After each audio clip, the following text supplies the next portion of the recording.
Mi nombre es Jorge Mauricio Herrera Bernal, soy colombiano, nací en Bogotá, estuve vinculado al narcotráfico desde el año 91 hasta el año 2010. Trabajé con el Loco Barrera, trabajé con la oficina de Medellín, Los Cifuentes Villa, trabajé con la familia Otero de Bucaramanga. Trabajé con varios carteles de este país, incluido gente de Medellín y Cali. En la costa atlántica lo teníamos como un sitio para parar, para tanquear los aviones, para organizar todo desde aquí, y se utilizó muchísimas veces Barranquilla. Mi labor y mi función dentro del mundo del narcotráfico estaba limitado a volar exclusivamente los aviones. Volábamos a varias partes, a Guatemala, a México, a Centroamérica, a África.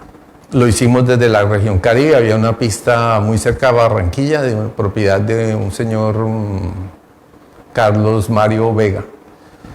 Trabajamos muchísimos años desde Venezuela, e inclusive todo esto generó mi entrega voluntaria al gobierno americano. No quisiera hablar mucho sobre el año exacto, ¿por qué? Lo que les puedo decir es que eso fue hace más de 15 años. Cuando ingresé a trabajar con el gobierno americano no se los puedo decir porque pondría en peligro y en riesgo muchas vidas de mi familia. ¿Qué acuerdo llegué yo con el gobierno americano? A raíz de declararme culpable de todos los hechos que hice indebidos en mi vida, ilegales. Yo estuve sentado frente a un fiscal en la ciudad de Miami, me declaré culpable. Después hice una negociación que llevó a un término de una libertad plena y me borraron absolutamente todos los cargos a cambio de mi confesión. Y me ofrecieron trabajar con el gobierno americano con un contrato de la DEA firmado por un agente del gobierno llamado Paul Cohen. Yo por eso me volví un testigo clave en los Estados Unidos, porque cuando trabajé con los americanos yo no estaba buscando una reducción de penas porque yo ya no tenía cargos, yo ya estaba limpio. Por eso la veracidad que yo tengo es completa, porque yo no estoy negociando penas ni nada. Simplemente era un trabajo como cualquier trabajo y que iba a conllevar a una paga. Una de las estructuras que más trabajamos aquí fue la de los señores Fernández, socios del señor Daniel Barrera, alias el Loco Barrera. ¿Qué pasó? Hicimos una entrega colectiva, nos entregamos casi todo el grupo y todos trabajamos para el gobierno americano, incluido el señor Javier Fernández y el señor Orlando Fernández. La experiencia fue una sorpresa, porque me di cuenta que el gobierno americano hace lo mismo que hacen los narcos. ¿Qué hacen ellos? Están llevando cocaína a los Estados Unidos también. ¿Qué hacen ellos? A cambio de penas o a cambio de no abrir cargos, le ofrecen trabajo a pilotos, a narcotraficantes, para llevar droga a los Estados Unidos y venderla. Y la venden como cualquier narco y se quedan con la plata, y nunca sale un operativo que diga en un noticiero: incautaron tanta droga. De 10 operaciones, 9 pasan por la derecha y 1 la denuncian. Prácticamente hay una corrupción total, tanto en el gobierno americano como en el gobierno de Guatemala como en el gobierno de Colombia. Es que yo no lo llamaría teoría, yo lo llamaría la realidad y la verdad. ¿Cuál es la verdad? Todos los capos son fuera de Estados Unidos, pero en Estados Unidos no existe un capo. ¿Por qué? Después de mis investigaciones, después de mi trabajo, me di cuenta que el comprador final de estas drogas son funcionarios del mismo gobierno americano. Es una red de narcotráfico. La DEA perdió el rumbo. Lo dijo hace poquito un señor Zapata, que se entregó, que habló sobre la compra de fiscales y jueces y arreglo de narcotraficantes para que vayan a Estados Unidos a arreglar su problema. Él mismo denunció: hay corrupción entre Colombia y Estados Unidos, la DEA perdió el norte. ¿Qué lo perdió? Están traficando drogas. Y sale todos los días en los noticieros. Porque yo quería cambiar mi vida, esa fue mi decepción total. ¿Qué me pasó a mí? Iniciamos una operación en Guatemala muy grande contra una señora llamada la Reina del Sur. ¿Cuál era nuestra operación? Era vincularnos al cartel de ella con la ayuda de Javier Fernández, de Orlando Fernández, sacar las pruebas, porque el gobierno americano estaba interesado en decomisar una iglesia que estaba en Guatemala, que se llama Casa de Dios Guatemala, propiedad de Marjorie Chacón Russell, quien administraba el pastor Carlos Luna, alias Cash Luna. El nexo está comprobado, yo saqué las pruebas, yo lo grabé tanto a ella como al pastor. Llevé esas pruebas a Estados Unidos, los hice en videos, quedó totalmente probado, pero vi la sorpresa que el gobierno americano capturó a Marjorie Chacón Russell, alias la Reina del Sur, pero no capturó al pastor. Y eso generó una investigación por las Naciones Unidas en cabeza de su representante en Guatemala, el hoy ministro Iván Velázquez. Sí, yo me reuní con ella en su casa, ella ya lo acepta en todos los noticieros. Ella misma dice que lo que la llevó a negociar su entrega con los Estados Unidos fue que yo la hubiera grabado hablando del narcotráfico. Pero ¿qué no hicieron los americanos? El otro que estaba hablando del narcotráfico y que nos reunimos, no solo fue ella, fue el señor Fernández, fue ella y fue el pastor Cash Luna. ¿Por qué?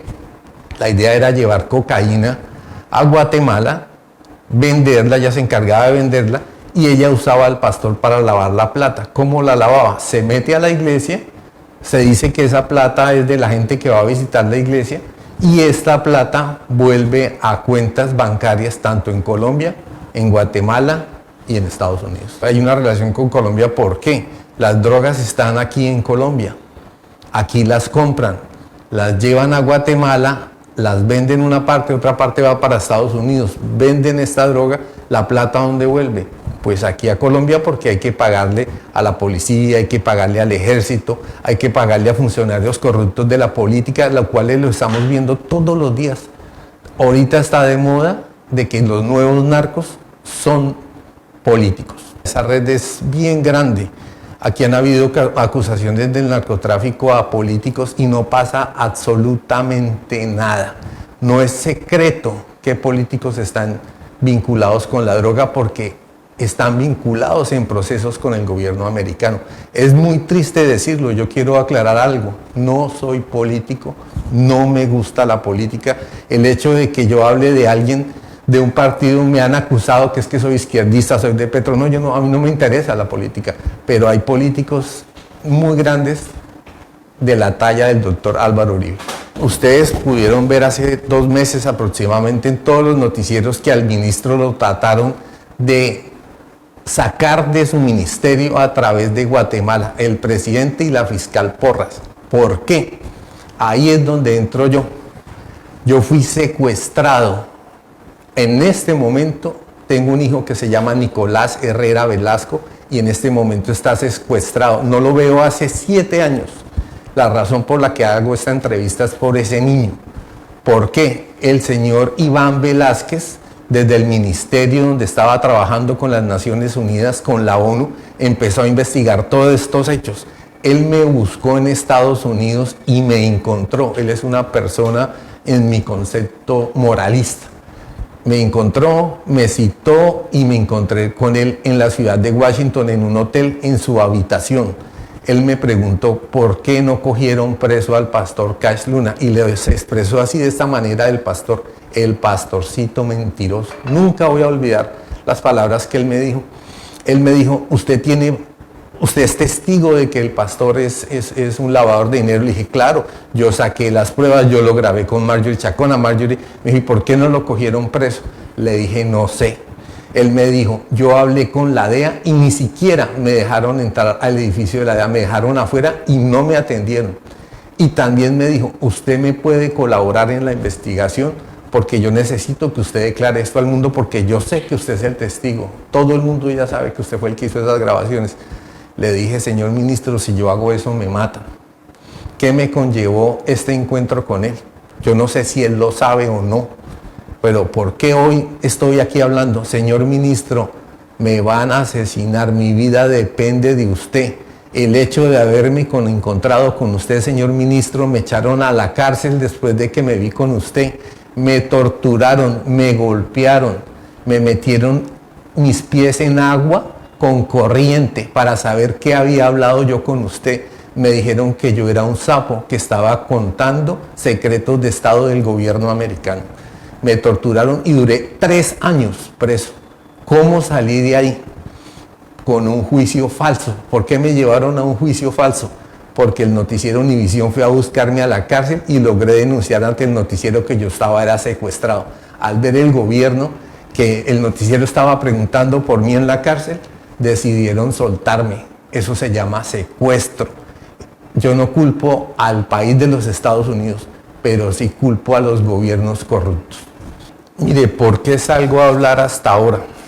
Porque llegué en el 2019, puse denuncios en la Fiscalía, en la Procuraduría, en el Bienestar Familiar, en todos lados. ¿De qué puse yo denuncias?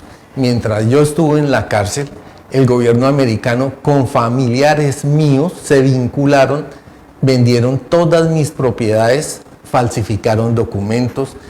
En esos temas hay enriquecimiento ilícito, hay concierto para delinquir, hay una serie de delitos gravísimos.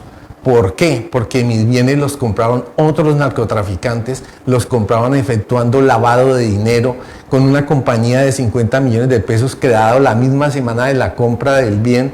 Compraron un bien que valía más de 4.000 millones, eso es lavado. Denuncié absolutamente todo. ¿Y cuál fue la respuesta? Me mandaron agentes del CTI a hablar conmigo y me dijeron, usted está tocando temas delicados porque todo el tema suyo va a llegar a la política. Le dije, ¿por qué? Si me robaron fue mis bienes. Me dijo, usted bien sabe que todos los bienes se le quitaron para que usted dejara de hablar. A usted no lo han matado es porque está saliendo en las noticias. Entonces, ¿qué pasó? Me dijeron esos mismos agentes del CTI con un personaje de la DEA, la cual tengo foto, que estaban arreglada la fiscalía desde el mismo fiscal general Francisco Barbosa. No les creí en su momento, entonces, ¿qué hice? Radiqué una carta, un documento dirigido al fiscal Barbosa. Este documento tiene sello original de recibido. ¿Qué le conté yo al fiscal Barbosa? Fiscal Barbosa, en la Fiscalía General de la Nación están comprando fiscales, están comprando jueces, están dejando que todos los procesos del narcotráfico se venzan. Asesinaron narcos, aquí informe quiénes y quiénes fueron. Escondieron propiedades del narcotráfico, denuncias que está recibiendo el fiscal general en este momento. Y les voy a decir cuál fue la respuesta de esta radicación dirigida al señor Francisco Barbosa. Que el CTI me buscara en la ciudad de Palomino, donde me encuentro aislado y prácticamente escondido en una iglesia, y me dijeran, tiene que devolver estos documentos del fiscal o lo matamos, o si quiere mejor por las buenas, les damos 3.000 millones en efectivo por esos documentos, porque estos documentos prueban que el fiscal general está vinculado al proceso y no hizo nada. En estos documentos aparece el señor Iván Velázquez como testigo de que él se reunió conmigo porque estaba investigando lavado en Guatemala. ¿Sabe qué hizo el fiscal? ¿Sabe qué hicieron todos? Nada. Mi hijo lo secuestraron y ¿sabe qué me respondió la policía? Que a mi hijo lo vuelvo a ver el día que yo salga en una entrevista en televisión por un medio muy conocido en Bogotá, diciendo que todo esto es mentira, que a mí no me hicieron nada y me dan plata y me ofrecen nacionalidad en España y que me vaya a vivir a España, lo cual no lo voy a hacer. No me voy a salir de la verdad, me voy a quedar en la verdad. No solo estoy amenazado yo, está amenazado mi hijo Jorge Mauricio Herrera Gallego, está amenazado mi hijo Nicolás Herrera Velasco. No lo veo hace 7 años. Señor ministro, pido su ayuda. Señor Petro, pido a su ayuda. Llevo 7 años sin ver a mi hijo. Señor ministro, tenga corazón. Yo lo veo a usted como alguien moralista, alguien correcto, alguien derecho. Pero, señor ministro, es justo que usted me ayude, porque estoy viviendo todo esto por haberme reunido con usted. Usted dijo hace poco en una entrevista, yo me voy de acá si soy corrupto y me voy del ministerio porque mi hoja de vida es intachable. Si es intachable, señor ministro, usted debe buscarme a mí porque toda esta información usted la necesita. ¿Por qué? Esto se volvió un proceso de seguridad nacional y usted es el ministro de Defensa. Desafortunadamente, desde hace 15 años que yo sepa, que yo esté enterado porque trabajé con el gobierno americano, estamos viviendo una época de narcoestado. Y ahorita cambió el gobierno. ¿Qué tiene miedo todo el mundo? Y no lo digo yo, lo dicen todos los noticieros hoy en día. El presidente Petro creo que lo manifestó. Tienen miedo al cambio de fiscal porque el fiscal está parando todos los procesos. Y le digo a usted, señor Barbosa, Usted es un corrupto. Usted está ayudando a narcotraficantes. Usted está tapando procesos. Y si quiere ver la prueba, cualquiera la puede ver. La tengo en mi Facebook. La tengo, yo la puse ya en mis páginas. Usted me está ofreciendo plata para que no muestre estos documentos, porque aquí le hago partícipe de todos estos crímenes, las cuales tengo pruebas. Y usted sabe que las tengo y reposan en la fiscalía. Miembros de mi familia lo ayudaron a usted. He querido declarar y a mí no me dejan declarar. Lo que he recibido es que si me acerco a la Fiscalía General de la Nación, me matan. Señor fiscal, usted es un delincuente. Señor Petro, necesito su ayuda. No soy petrista, no voté por usted. No me gusta la política. Señor ministro de Defensa, dígale al mundo si yo me reuní con usted o no en la ciudad de Washington. Dígale al mundo si usted no estaba investigando a Guatemala. Dígale al mundo por qué Guatemala quiere bajarlo a usted de su puesto, no por lo que lo hizo. Tienen miedo que usted encuentre esas transferencias de esa iglesia a políticos que le llegaron acá, a miembros de la policía que ya están retirados, pero que fueron comandantes de la policía. En todas las informaciones que yo tengo y en todas las pruebas que encontré, el general Naranjo está vinculado, el general Ate Ortúa. Señor ministro, ayúdeme. Tengo documentos que lo llevan a usted a encontrar que todo lo que digo es verdad. Yo no decidí venir a Colombia. Yo tenía papeles americanos. ¿Qué nos pasó a mi hijo y a mí? Nos encerraron en una cárcel de migración en Estados Unidos cuando éramos colaboradores del gobierno americano. Querían ocultar todo. Pasé una carta diciendo no me devuelvan a Colombia que me matan. Solicito un tercer país para yo asilarme y esconderme. ¿Qué fue la respuesta del gobierno americano? Nada, se va para Colombia. Agentes del gobierno americano se nos metieron a la cárcel allá a mi hijo y a mí. A mi hijo le manifestaron que yo era un sapo, que a él lo habían metido a la cárcel porque yo me había reunido con el ministro de Defensa, que yo no tenía que contar, según los americanos, secretos de Estado. Yo no digo que todo el gobierno sea narcotraficante o todos sean corruptos, pero sí lo que está pasando en la ciudad de Weston con agentes del gobierno americano. Son agentes que están viniendo a sacar coca de aquí y están lavando dinero. Hace poco capturaron uno y fue entrevistado por la W. Este agente del gobierno dijo que sí, efectivamente lavaba plata, pero que era orden de la DEA. Lo digo yo, lo dicen otros, lo dicen muchos. Claro que tengo pruebas, tengo documentos de cómo la Fiscalía de la Nación está infiltrada. Tengo todos los documentos que prueban que los delitos ya están hechos. ¿Qué está haciendo la Procuraduría? Nada. ¿Qué está haciendo la Fiscalía General? Ofreciéndome plata o bala, que me matan, y que entregue esos documentos y que no los muestre más. Señor presidente, tengo documentos con sello original donde le informo al fiscal que propiedades del narcotráfico las están devolviendo. Propiedades del narcotráfico no las incautan. Usted mismo, señor Petro, le está diciendo al fiscal por qué no hace nada y él no sabe ni qué responder. Usted se lo dijo en la cara y yo vi que a él se le cayó una hoja, se puso nervioso, le preguntó qué está pasando con los bienes del narcotráfico y él lo que dice, voy a investigar, pero no hace nada. Yo soy testigo de todo lo que estoy hablando.